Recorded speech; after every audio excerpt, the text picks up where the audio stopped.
U toku je emisija Radio Amnezija. Bora Santana i Bana Čolak, kao i svake srede, češljaju sve aktuelne teme koje potresaju velelepno imanje u Šimanovcima. Sljedeća tema koju su se dotakli jeste povratak Miljane Kulić i Zole.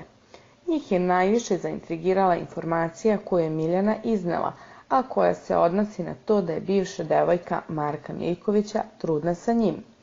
Zatim su se osvrnuli na njegov odnos sa Lunom Đugani, za koju su se začudili što je nije potresla ta informacija, a onda su pročitali poruku koja im je stigla od Gagija Đoganija. Lunči, šta god je u pitanju, uz tebe je tvoj tate. Dete nije mala stvar.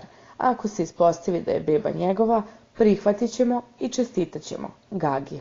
Onda su rekli da je stigla specijalna muzička želja od Đoleta Đoganija. Specijalno od Đoleta i cijele porodice Đogani, pesma Tata. Luna se nije osjećala prijatno.